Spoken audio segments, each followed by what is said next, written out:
Okay, we're recording. Welcome back to our channel, The Journey Within with Christopher Mack. And Wanda Webster. I guess so. This channel is based upon our book, The Journey Within. You can buy the book on Amazon, Barnes & Noble, and Target.com. Today, we're going to talk about, are you a bad actor in a B movie on a, what is it, Christopher? How do you say bad actor in a B movie on a bad day at Bedrock. Okay. All of the B's you can be. So it's about being a bad actor.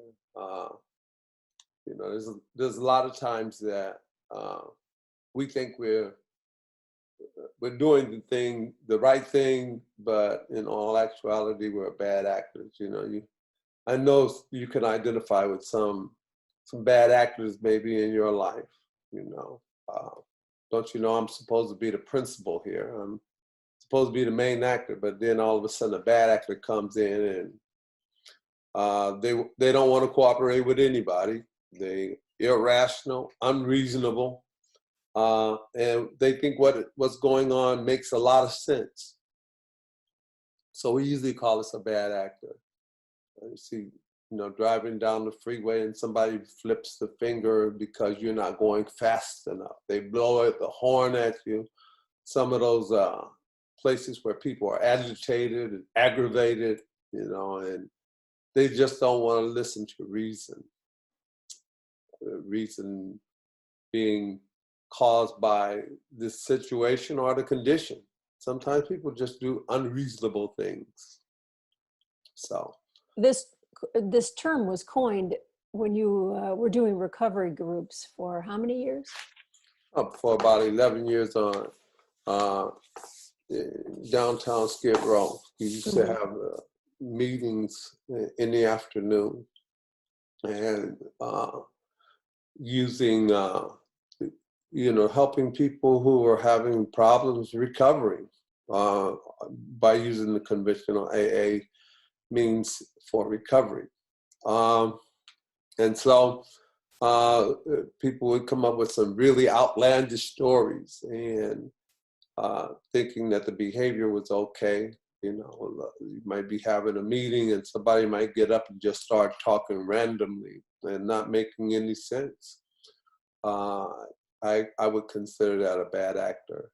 Mm-hmm. Sometimes when we have rude conduct and things, and somebody's trying to get you to be reasonable and you're unreasonable, I would consider that a bad actor. So in the book, we talk about being a bad actor on a bad day in a B movie in Bedrock. And so that means anytime, anywhere, you might be the bad actor. We all have been a bad actor at some point in our life. Everyone, probably without question, right? Yeah, well, some more than others, but yes. Some more than others, but when you're being a bad actor, you might not even realize it. You just think that it's the normal thing to do. It's sometimes when you're in a situation and you're not cooperating with anybody, and you say, "Don't you just wish this person would just cooperate?" And it's doing something simple. No, I've always done it this way. That's who I am. Sometimes people are agitated and aggravated, and you say, "Well, what's the matter with him?" I'll read this little bit in our book. If you're operating out of your ego, your personality, your wounds, and your limiting beliefs, you will never achieve the goals you so desire. Your life will continue to be full of chaos and disappointments if you do not embrace your dark side. If you do not go through all of your pain and resentments to reach the other side, your life cannot move forward in a healthy way. Your claim to fame will be that you will only be a bad actor in a B movie on a bad day. Dr. Carl Jung asserted there is no coming to consciousness without pain. You have to go through it. I know sometimes the pain seems like it's not going to end, but I can assure you that the pain does stop. Once you start to clear some of those disappointments, some of those expectations that didn't come out, which are disappointments, I guess, the way you wanted them to come out.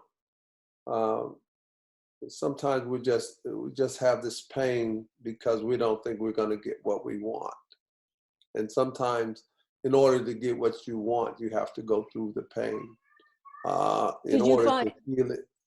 did you I find that, remember, sorry for interrupting you. Did you find that a lot of people resisted because they felt like the pain of going through it was maybe worse than it was actually going to be? But once they went through it, it wasn't that bad. So the fear of the potentiality of saying, wow, I don't think I can handle the pain.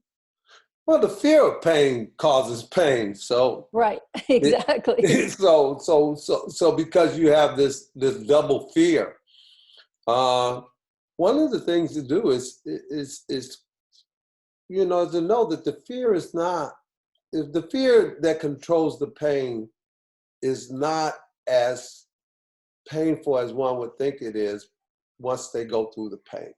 Once you face something, it no longer can do the things that you think they're going to do. Your mind is telling you, oh, this is devastating. I don't want to go through that pain no more. I just don't want to go, when you never really went through it. Because usually on the other side of that pain is a release. And once you release that, you don't have to feel it anymore. So it doesn't have Uh, power over you anymore. Say that again? It doesn't have power over you anymore. No, it doesn't have power over you. And also at the same time, you don't have to, it doesn't have the same impact as not feeling it.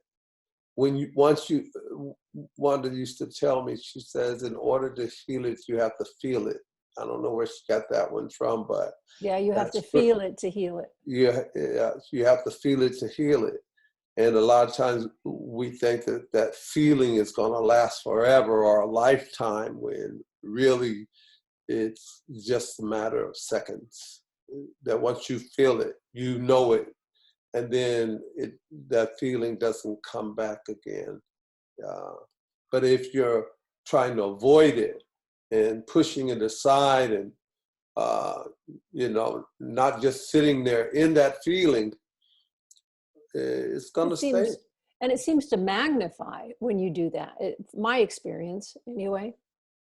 Well, it's like it does seem to magnify it, but at the same time, you're saying, "Oh, I just wish this was over with. I wish this was over with." When sometimes it just takes being still and observing where you feel that pain and letting it process on out. I think I mentioned something about, sometimes life has processes that we have to go through. And maybe it's not, maybe it's the way that I perceive it. If I perceive it as being injurious, it's going to seem a lot worse. If I just say, huh, that was something that happened to me in my past. Wow, it's not happening to me right now. But let me take a look at it. So how does that, suppressing our emotions, how does that, or maybe lack of honesty, how does that enable people more to become a bad actor? How does that facilitate that process? But Does you, that you make sense? mentioned one of the key words, being honest with oneself. Sometimes we're dishonest with those old wounds or those pains that we have. We blame it on everybody else. We don't take responsibility. We don't take a look at it for real, because the easiest thing it is to do is says, oh, somebody did it to me. Part of the victim consciousness. As long as I'm doing that, I'm not really addressing the issue. I'm trying to let myself off the hook by putting the hook in deeper. So Hmm. Makes sense. That victim consciousness is rather pervasive. The constantly blaming others for the way your life is going. And it's, uh, far too easy to fall into that victim consciousness. but it Well, doesn't get you anywhere. I think sometimes getting into the victim consciousness is trying to figure out a way how to say it wasn't me. You know, Hmm. it's trying to deny whatever whatever the situation is. It's trying to deny that you had any part in it. Uh, One thing about taking responsibility for your part in it seems to give you a clear sense of responsibility. But a lot of times people don't want to take responsibility for something. They want to say this circumstance happened to me because of someone else. Well, I was the one that was present for the event. And sometimes I might have had a participation in the event. So it goes back to what you were saying, being honest. Sometimes in order to take a look at certain things, you have to really kind of like be honest. You have to have that honesty that doesn't compromise. And so uh, I believe in the AA group, they call it rigorous honesty. And with that type of honesty, there's no room for justification and rationalizations. So, Hmm. and anytime we try to justify something, we're just trying to escape the responsibility. So is that the if there's justification and rationalization, is that a clear indicator that you probably are lying? Not it doesn't it's not really lying. It might be a sense of denial. It Hmm. might be a sense of saying, I don't want to take responsibility because I don't want to think of myself as the bad person. So sometimes, and even giving myself a label as being the bad person or feeling like I'm the bad person because I know what I did was not probably the best, making the best decision for my life at that time or in that circumstance. Uh, so it's what I tell myself, Mm. I don't want to be the bad guy. But then you wind up being the bad Because you're a bad actor in a B movie on a bad day.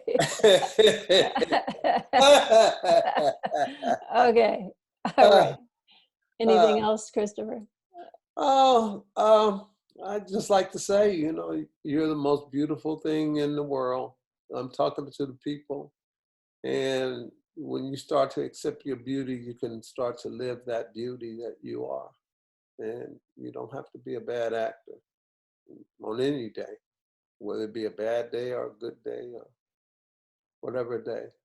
You start to accept responsibility and most of all, being honest with oneself takes work, but it's well worth it because the you that begins to shine forth is the one that you want to be: bright, cheerful, happy.